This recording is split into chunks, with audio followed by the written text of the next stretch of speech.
Cadigan Productions.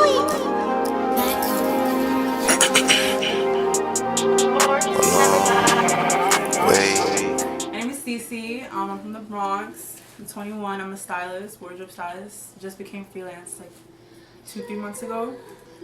Yeah, I'm Carolyn, and I'm a visual artist and stylist, and I'm 24. And I started going harder with the styling when I met Cece, when she went freelance 2 months ago. So, Word. Yeah. Okay, so I got fired from my job, right? And then the day I got fired from my job, the stylist that I interned for, he called me and was like, oh, we had this really big brand campaign. It was like my first makeup campaign, whatever. So I'm like, bet, I just got fired from my job. I'm down. Let's fucking do it. And I had been hitting Mickey up out of nowhere. I hadn't worked with him in like over Yeah. a year, and was like, hey, if you need any work, like, I'm available. And he hired me randomly for the first time in like over a year, like out of nowhere. Yeah, so then we had to be at his spot at like 7 in the fucking morning, and he texts me at 6:50 like, you're gonna meet Carol in the lobby. I'm like, who the fuck is Carol? I'm like, who's Cece? But I'm like, bet, like whatever. And then I see her, and then we was on set for like 8 hours. It was like an 8 or 9 hour day that we spent It was together insane. the first It time was we too met. much. It was too much. And then after that, like, we got to yapping, and like literally we just got along. And then from then I was styling somebody. I forgot for what. I think it was just like The a test business shoot. casual. Yeah. Women in business. Yeah, I did like this concept for a test shoot. It was like the stereotypes of women in business, and it was just like, yeah, I'll get into that later. But then I was like, yo, I need like a trench coat for one of these looks, and I hit her up because I'm like, I feel like she'll let me borrow something. And then she told me to pull up. I come all the way over here. I'm from the Bronx. We're in depths of hell. We're deep Brooklyn. in Sunset Park, Brooklyn right now. So Like- she came all the way here for this jacket. And I Yeah, was because like, I'm like, I need this look. And then I ended up staying here for like hours. and she kept asking like, are you cool with me I'm here? like, Are you cool with me "Oh, here? yeah." And I'm like, bro, like, we're chilling right now. And we're looking at each other like, we met like 2 days ago. Like, why I'm are like, we... why the fuck am I in your like, crib? we're super comfortable, like, just Bro. hanging out. And we kind of got to talking and realized even more clearly how similarly we feel about what we want for our styling work. And Yeah. she put it to me really bluntly, and she was like, I give myself 1 month to go hard with this, and if it works, I'm not going to go back to getting a job, and if it doesn't work, I'll figure it out. And we're like 2 months in, she doesn't have a job, so... This is my job. Yeah. This is Yeah. my job. Literally, when I got fired, like, I feel like this is like the pivotal point in like my fucking styling career, because I basically got fired for like time and attendance, but like in all reality, I didn't get along with my manager, which like a lot of people don't. And then he put me to the office, and it was like a whole thing, whatever. I never fought for a job, but that day I was like, damn, like, y'all gonna do me like that, like, that's mad crazy. But then he's like, you can always reapply. What? I'm not looking like reapplying for a job I got fired from. I've never heard What you the tell. fuck? You never told me that. I was like, anyways, I got really mad and I left, and then that's when I was like, I mean, I told myself Saks was gonna be my last job anyways, so I'm like, I just got too comfortable, cause like the people who work there are like, I fuck with them. Like, it's like you get really I get really attached to like my environment and like the people that I fuck with. So I'm like, okay, this is just a push. I just need to figure it the fuck out. When I started last November, I just was just like, I'm gonna just build my network from here, and then like learn about like brands, learn about like the whole fashion industry. Cause before that, I think I wanted to get into like finance or something. I don't know. Business administration. Yeah, just dumb shit. And then like I got into fashion because like I took shrooms this one time when I was in Atlanta, and I like hated how I like was dressed, and then like the people that I was with, they were like trying to stop me from like throwing away all my clothes. And then when I got back to New York, I'm like, I'm doing a whole fucking new rebranding. Like, I look crazy. Shrooms will do it. They fucking do it to you, bro. Shrooms That will shit is do crazy. it. Like, you'll shift your whole everything in 1 Bro. hour, 1 day, 1 night. Like, But yeah, that's how it really started. It's about to be a year on Friday, so. we're celebrating. I feel like I got into styling because, like, I went to Catholic school growing up my whole life, and I could never dress myself. Like, you know how it is. We wore the same thing every single day. You have Every very day. little room to play with it.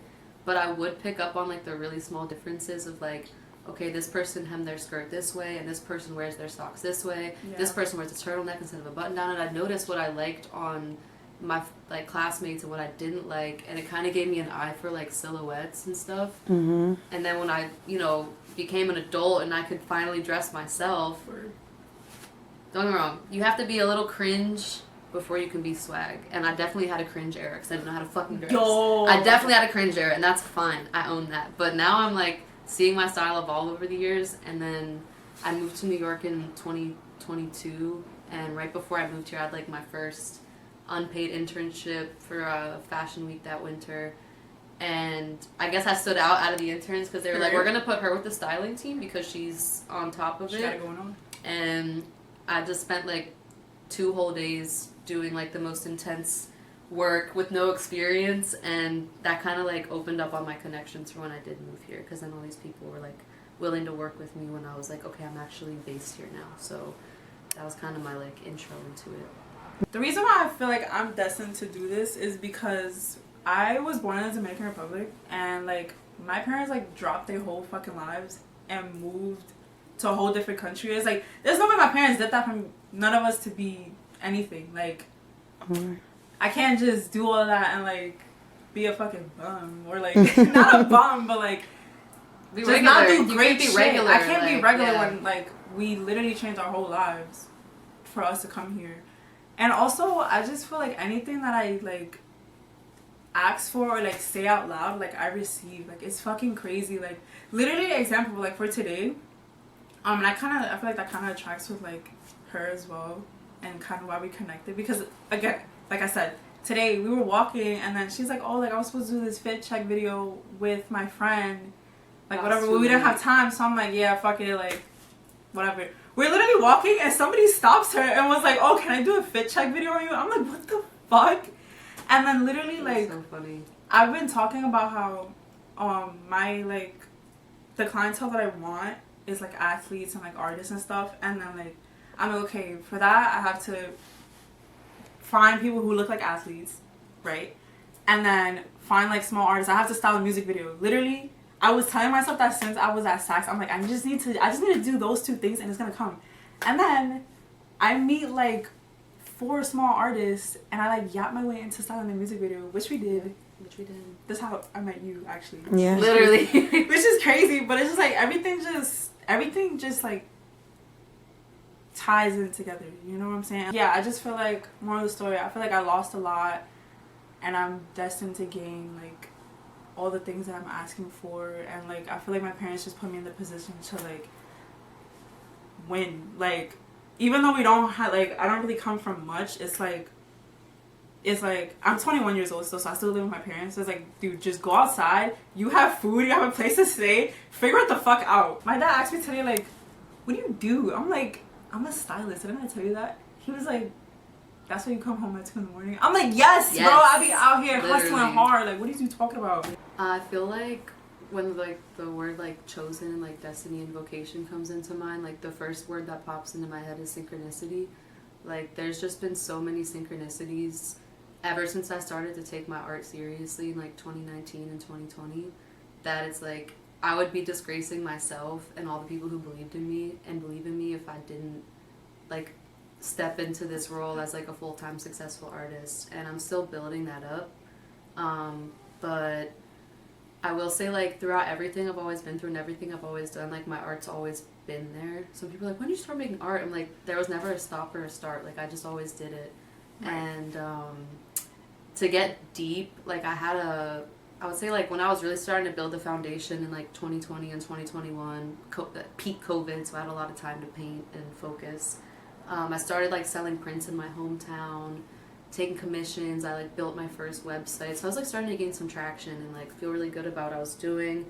I had a friend that was like down to purchase one of my pieces for like the most money I'd ever sold a painting for. It was $300, but in the moment I'm like, that's a lot. I'm like 19 or 20. I'm like, someone wants to buy my art for $300. Like, and that was like my good friend. He like always was believing in me and pushing me, and he passed away unfortunately that summer, and like that was kind of like one of the like final things that I needed to be like, I'm doing this and it's not even just about me anymore. And like so I kind of just feel like I've gotten that confirmation from God, from like my angels, from the people that I meet. Like I meet angels every day. Like you know what I mean? Like I moved here off of a random grant that I won in my hometown, and then started working at Stone Pizza 2 weeks into living in New York. And Stone Pizza wasn't even hiring. I just yapped my way into it. Bro, I was like, "Can I work here?" And they were like, "Can you come tomorrow?" And then I got hired. And then they fired this other girl because I was better than her. And they were like, "We weren't even supposed to hire you, bro." And I was like, so yeah, everything like synchronicity all day. Like when I was running out of money, like my second week living here, I walked past the stylist from that fashion week show I had worked, the only show I'd ever worked. I walked past her in the middle of Bed-Stuy and I was like, "Hello?" And she was like, "Carol?" And I was like, "Hey." And she was like, "Oh, that's so crazy. Michelle, the designer, gave me your number in Paris last week and told me to text you for some work." And she hired me like the next day for a Chanel campaign and it was paid. And it was just like, suddenly I have money and I've worked with Chanel and I have my first job. That was the same night Stone hired me. So it was like, I just feel like you just can't make this shit up. And it's really the power of the word. And like when I started speaking differently about myself and speaking differently about my past self and rewriting all the things I've been through in a way that benefits me rather than like victimizes me, like that was a huge shift for me as well, to just be like, all this happened for a reason. Like growing up, I used to always be like with my friends. Like in high school, like I was always with my friends. And then from high school, I got into like a really long relationship, which is also like me always being with somebody. So I got used to always being with somebody. And like, yeah, like the people I grew up with like always supported me, but like fashion and shit wasn't really like their lane. So finally meeting somebody that's like into the same stuff that I'm into, and even with like art, like I grew up around so much art, but I feel like art is just like something that I like enjoy rather than like I would pursue. Even though like when I turn 50, I'll probably be like a painter. Not the point. But she's a painter now. But yeah, so it's just like when people support, like when people see your vision and like see your potential and like believe in your potential, like it just keeps you going. Like I've met so many, like from Fashion Week to now, I've met so many people that are just like down with what the fuck I'm doing. Having even just one person in your corner too, it's just like when you are not at 100%, the person who's always with you put in that extra percentage that is missing. Like yeah, it's really beneficial. Mm-hmm. Yeah, and I can definitely like speak to that too, because it's like I feel like Cece and I met at a time where like we were both walking away from situations that we've been in for months or years that no longer served us. So we were already kind of in a period of realignment when we met, and to have people, especially women and like women in the industry, like to have people that make you feel seen and heard, and you could be like a safe space for each other, because like, you know, shit's not easy. Like you said it the other day, like life is not all like photo dumps and like and like wine dates. Like when shit gets real and you're also working, like to have that support is huge. And it's like, I feel like my creative confidence and my creative output have gone up like 30 or 40% since we started working together, because it's like even just someone to like just like have an outside opinion on whether it's an outfit or like a painting or like just a selfie, like which selfie should I post, like you know what I mean? Like I miss having like, I have a lot of amazing friends, but not a lot of amazing friends that are thinking the way I'm thinking and like moving the way I'm moving. So when we kind of clicked and things started, and like beyond us, like we have an amazing network. Like we have a lot of people that like they really see us, and like I can't wait for this tunnel project to drop, because it's like, you know, I saw this video the other day and I really liked it, and it was like an interview with the head designer of some brand, and she was like, I don't have to ask my friends for shit. Like all my friends share my stuff, and it's like it's because they actually fuck with it. Like you know what I mean? No one's sharing it out of like just like blind loyalty or this or that. It's like your friends fuck with your work, and like we don't need outside opinions. We don't need outside external validation. However, if I respect your opinion and you're complimenting my work, that means a lot to me. This is one of them that kind of just like pisses the fuck off. Because us now would have never gone through with that. Because basically, this was like 2 weeks. This was like week 2 of us being cool, and literally we barely knew each other. And then I found this dude on fucking Instagram, and he was like a image consultant, whatever.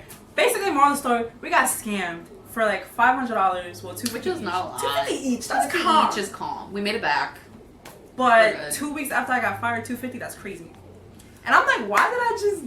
And that $250 came out of my rent, so I was like, fuck, like. We was like, what the fuck? Like, we're mad dumb, but we're not dumb because it's just like. Are you gonna tell her why we got scammed? Oh yeah. Or like what the nature of the. All right, this guy, his Instagram, right, had a bunch of old like YSL stuff, and it was valid, like, but it was old. It was like 2019, 2020. So we're like, okay, he's clearly plugged in, but like, where's the recent work? And he name dropped Gunna's manager, so we're like, oh, he must be valid if he knows who this is. Right, because I'm like, he fake gave us an opportunity to style Gunna, and we were gonna drop everything to make it work.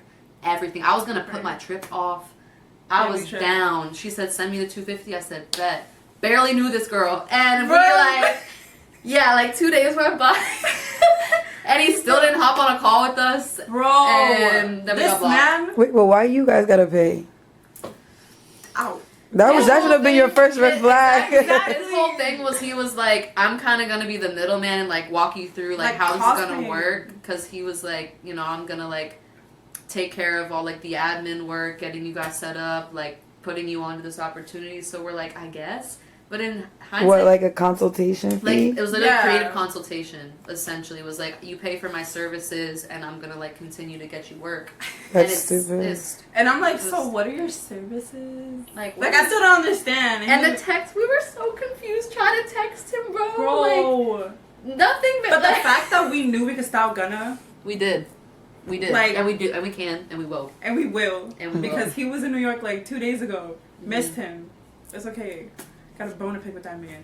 Word. But that was crazy. Like, but literally 2 months later, we got that back already. So, fuck the $250. Your project. Yeah. Cece's brainchild. Yeah. So we recently just finished this really big project. That I was like planning on doing since like the beginning of the summer. And I just never did it because like I was at SAC still, and I'm like I just didn't have time. And it was basically like recreating like the NBA tunnel, just like that walk. I found like 4 or 5 models, and literally like I had no budget, like, because again the budget was $0. $0. And what did I spend? $0. 4 models, 4 looks, bro. 2-day shoot, bro. like 3 locations. Exactly. So that was my favorite project because like, and that hasn't even came out yet. Like, I'm still waiting for the pictures, and like, yeah, I feel like that was something I like fully created, like something that like I had a vision for and I fully executed. So shout out to all the models over there. Shout out to like everybody that was like a part of that. Cause like I literally tell everybody, like, once I push that out, like I'm gonna track everything I've been yapping about, like, and y'all gonna, bro. And I feel like the whole time that I was doing that, it was like I have to tell all these brands and all these showrooms, like, bro, just trust me. Just trust. I know you don't know me. I don't even know me, and I'm like a child compared to everybody here, and like I don't have any money, but trust me.